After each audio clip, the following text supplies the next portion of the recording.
नमस्कार, आप देख रहे हैं द सुगम राजस्थान का नंबर 1 चैनल। जी हाँ, पेश है 22 दिसंबर और रविवार राजस्थान प्रदेश की आज की टॉप 10 बड़ी खबरें। और शुरुआत करते हैं देश की आज की बड़ी खबर के साथ। बड़ी खबर एक देश एक चुनाव को लेकर है। 2034 में होगा लागू, ईवीएम पर 1.5 लाख करोड़ रुपए लगेंगे, दोगुनी करनी होगी सिक्योरिटी भी फोर्स। देश में बीते 75 साल के दौरान लोकसभा और विधानसभाओं के 400 से भी ज्यादा चुनाव करवाए जा चुके हैं। यह चुनाव कमोबेश स्वतंत्र और निष्पक्ष हुए हैं और किसी भी खासकर बाहरी एजेंसी को देश के निर्वाचन आयोग पर उंगली उठाने का कोई मौका नहीं दिया गया। हालांकि इसके बावजूद ऐसे कई तथ्य हैं जो देश में अलग अलग चुनाव करवाने को लेकर सवाल उठाते हैं। ऐसे में यह सवाल उठता है कि क्या देश में सभी चुनाव एक साथ नहीं हो सकते। इस सवाल का जवाब तलाशने के लिए पिछले साल सितंबर 2023 में पूर्व राष्ट्रपति रामनाथ कोविंद की अध्यक्षता में एक कमेटी का गठन किया गया था। इस कमेटी की रिपोर्ट को हाल ही में कैबिनेट द्वारा स्वीकार कर इस संबंध में 2 बिल लोकसभा में पेश किए गए। पहला है संविधान 129वां संशोधन बिल और दूसरा आपको बता दें कि सबसे अहम एक देश एक चुनाव यानी केंद्र शासित कानून संशोधन बिल 2024, जो बता दें कि देश के अंदर एक देश एक चुनाव 2034 के अंदर लागू होगा। इससे पहले संभव नहीं है। ईवीएम पर 1.5 लाख करोड़ रुपए खर्च लगेंगे, दोगुनी सिक्योरिटी फोर्स भी लगानी होगी। चलिए अब बात कर लेते हैं राजस्थान प्रदेश की आज की बड़ी खबरों की और शुरुआत करते हैं राजस्थान प्रदेश की आज की पहली बड़ी खबर के साथ। बड़ी खबर राजस्थान के जैसलमेर जिले में बता दें कि हुई बैठक। नमकीन पॉपकॉर्न पर 5%, चीनी वाले पर 18% जीएसटी लगेगा। सेकेंड हैंड कार खरीदी तो नई पुरानी की कीमत में अंतर पर 18% अब टैक्स लगेगा। ये सबसे बड़ी खबर है। जीएसटी काउंसिलिंग की 55वीं मीटिंग यानी जैसलमेर में 21 दिसंबर को हुई। इसमें हेल्थ, एजुकेशन और फूड सेक्टर से जुड़े कुछ अहम फैसले हुए। नमकीन पॉपकॉर्न पर 5% और चीनी वाले पर 18% जीएसटी लगेगा। सेकेंड हैंड कार खरीदी है तो नई पुरानी की कीमत में अंतर पर 18% टैक्स लगेगा। मीटिंग के बाद प्रेस कॉन्फ्रेंस में वित्त मंत्री निर्मला सीतारमण ने इस बात की जानकारी दी। वहीं ऑनलाइन फूड डिलीवरी ऐप से फूड डिलीवरी पर कितना जीएसटी लगाया जाएगा, इसे लेकर अब तक कोई फैसला नहीं हुआ है। सीतारमण ने कहा कि मंत्रियों का समूह एक बार और इस बार बात पर मंथन करेगा। उन्होंने कहा है कि खाने के आइटम्स पर 5% जीएसटी है, वहीं डिलीवरी पर जीएसटी कितना लगाना है या नहीं, इस पर भी अभी कोई फैसला नहीं हुआ है। बता दें कि राजस्थान के अंदर अब पेट्रोल डीजल को जीएसटी के दायरे में लाने के विरोध में सभी राज्य हैं। पेट्रोल डीजल को जीएसटी के दायरे में लेने के सवाल पर वित्त मंत्री ने कहा कि एटीएफ की तरफ पेट्रोल डीजल को जीएसटी में दायरे में लेने के लिए सभी राज्य विरोध में हैं। आज भी एयर फ्यूल को जीएसटी में लाने का विरोध किया था। सभी राज्य इसे अपने टैक्स के दायरे में रखने के पक्ष में थे। इस तरह सभी राज्य पेट्रोल और डीजल पर भी खुद ही टैक्स चाहते हैं, वही जीएसटी में लेने का विरोध कर रहे हैं। अगली बड़ी खबर, राजस्थान में 7 साल बाद भरेगा अर्धकुंभ मेला, 10 लाख श्रद्धालु आने की संभावना। सौटन में 29 और 30 दिसंबर को होगा आयोजन। बाड़मेर जिले के सौटन में अर्धकुंभ के नाम से विख्यात सुइया मेला 7 साल बाद 30 दिसंबर को लगेगा। इस बार पंच सहयोग में आने वाले मेले में देश विदेश से श्रद्धालुओं के आने की उम्मीद है। शनिवार को जिला कलेक्टर टीना डाबी, एसपी नरेंद्र सिंह मीना, सीईओ सिद्धार्थ सहित उपखंड अधिकारियों ने व्यवस्थाओं का जायजा लिया है।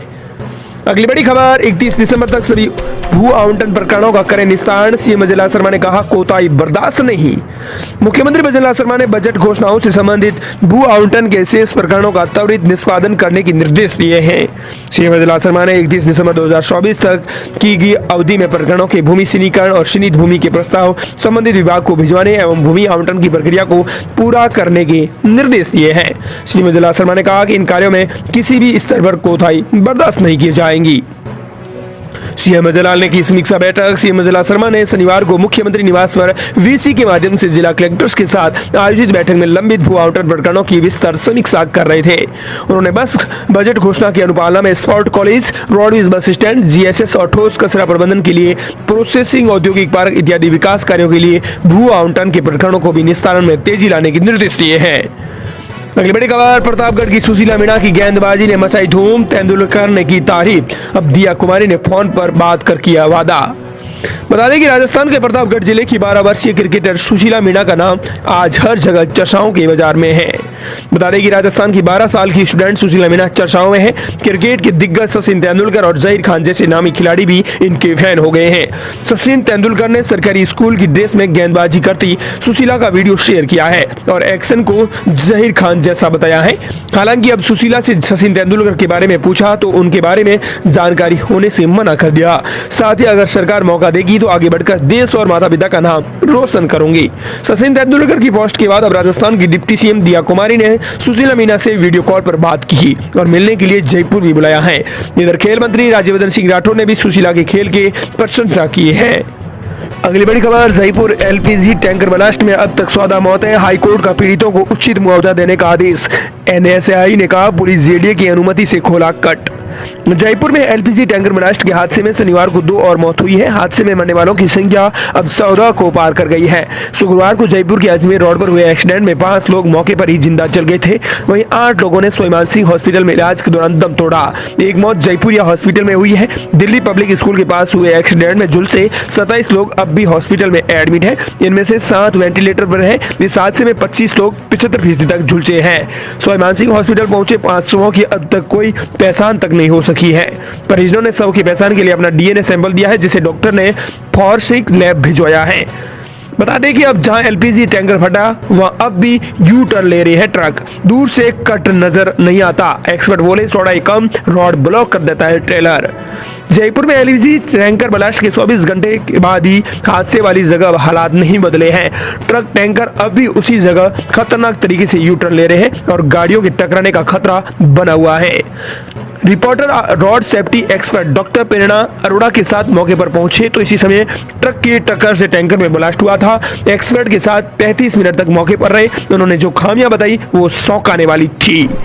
अगली बड़ी खबर, राजस्थान के 6 जिलों में 4 दिन बारिश के आसार, 2 अलग अलग सिस्टम बनेंगे। 27 तक चल सकता है बारिश का यह दौर। बता दें कि राजस्थान में ओले गिरने की चेतावनी। राजस्थान के 11 जिलों में तेज बारिश होगी। पिछले 24 घंटे में 4 डिग्री गिरा पारा।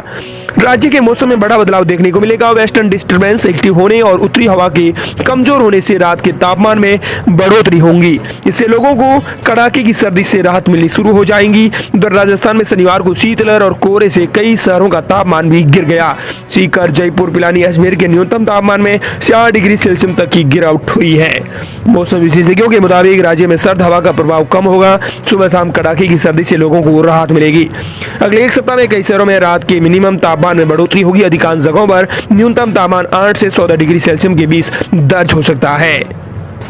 23 दिसंबर को कई जिलों में बारिश का अलर्ट जारी किया गया है। अलवर, भरतपुर, धौलपुर, करौली, सीकर, दौसा, जयपुर, झुंझुनू, चूरू और हनुमानगढ़, इन जिलों में अलर्ट जारी किया गया है। वहीं राजस्थान प्रदेश की अगली बड़ी खबर, राजस्थान विधानसभा चलेगी 40 दिन, कब शुरू होगा सत्र? स्पीकर वासुदेव देवनानी ने हर सवाल का दिया जवाब। राजस्थान विधानसभा को लेकर आया बड़ा अपडेट। राजस्थान विधानसभा के स्पीकर वासुदेव देवनानी ने बड़ी बात कही है। उन्होंने कहा कि उनका सबसे बड़ा काम इस बार उनका टारगेट है कि विधानसभा सत्र 40 दिन तक चले। इसके लिए तैयारी की जा रही है। इसके अलावा विधानसभा में इस बार के 2 की बजाय 3 सत्र होंगे। विधानसभा में पूछे गए सवालों को इग्नोर करने वाले अफसरों की अब खैर नहीं होगी। इसको लेकर देवनानी ने अपने पहले कार्यकाल की वर्षगांठ पर मीडिया की खास बातचीत में विस्तार से अपना नया एक्शन प्लान बताया है। वहीं अगली बड़ी खबर, राजस्थान में फैला बर्ड फ्लू संक्रमण, फलोदी में मृत कुंजा पक्षी में मिले वायरस, पक्षियों की अन्य प्रजातियों पर भी संकट। राजस्थान के फलोदी जिले में बर्ड फ्लू फैल चुका है। खिजन इलाके में मृत जिले डेमोसाइन क्रेन यानी कुर्जा की विसरा जांच में बर्ड फ्लू की पुष्टि हो गई है। विसरा के सैंपल गुरुवार 19 दिसंबर को भोपाल मध्य प्रदेश की high security animal disease lab में भेजे गए थे। शनिवार शाम 6 बजे वहां से आई रिपोर्ट में बर्ड फ्लू की पुष्टि हो गई है। अगली बड़ी खबर, बजरलाल सरकार ने कांग्रेस के नवलगढ़ पालिका अध्यक्ष, उपाध्यक्ष और महिला पार्षद को किया निलंबित। राजस्थान के झुंझुनू जिले के नवलगढ़ नगर पालिका अध्यक्ष, उपाध्यक्ष और एक पार्षद को शनिवार को निलंबित कर दिया गया। भाजपा सरकार ने यह कार्रवाई अनियमितताओं और पद के दुरुपयोग के आरोपों में की है। निलंबित नेता कांग्रेस से जुड़े हैं। माना जा रहा है कि यह कार्रवाई मौजूदा और पूर्व विधायक के बीच राजनीतिक प्रतिद्वंद्विता का भी नतीजा है। इस घटना से शेखावटी की राजनीति भी गर्मा चुकी है। वहीं अगली बड़ी खबर, पीएम मोदी के साथ वसुंधरा राजे की मुलाकात, तस्वीरें हुई वायरल, दोनों के मिलने के क्या है मायने? राजस्थान की राजनीति एक और अहम तस्वीर कल दिल्ली से निकल कर आई है। बीजेपी के राष्ट्रीय उपाध्यक्ष और राजस्थान की पूर्व सीएम वसुंधरा राजे ने अपने सोशल मीडिया पर पीएम नरेंद्र मोदी से मुलाकात की एक तस्वीर साझा की है। राजस्थान में सियासत में एक बड़ा बदलाव हुआ है। प्रदेश में बीते 2 दशकों तक बीजेपी का एक सत्र चेहरा रही भी राजे को बीजेपी ने कई पीढ़ी से रिप्लेस कर दिया। उनकी जगह पहली बार की विधायक भजनलाल को मुख्यमंत्री बनाकर बीजेपी ने साफ संदेश दिया है कि राजस्थान में अब राजे युग बीती बात हो गई है। वसुंधरा राजे न लोकसभा चुनाव और न ही विधानसभा उपचुनाव में सक्रिय नजर आई। रुतबा कम हुआ तो उनके बंगले 8 सिविल लाइंस पर परिक्रमा करने वाले नेताओं की संख्या भी धीरे धीरे घटने लगी। हालांकि 2020 में राजे कुछ मुखर जरूर हुई। सिक्किम के राज्यपाल बनने के बाद अब ओम माथुर का अभिनंदन समारोह हो रहा था, तब राजे का एक बयान काफी चर्चा में आया था, जिसमें उन्होंने कहा था कि कई लोगों को पीतल की लौंग क्या मिल जाती है, वे खुद को शराब समझ बैठते हैं। हालांकि यह बयान सोशल मीडिया पर चर्चाओं में जरूर रहा, लेकिन इस पर कोई राजनीति नहीं हुई। अब वसुंधरा राजे ने मोदी के साथ खुद मुलाकात की है। दिल्ली में जाकर वसुंधरा राजे ने पीएम मोदी के साथ तस्वीरें वायरल की है। दोनों के मिलने के क्या मायने हैं, इसे लेकर आने वाली सियासत में बदलाव देखने को मिलेगा। और इस प्रकार ये थी राजस्थान प्रदेश की आज की टॉप 10 बड़ी खबरें।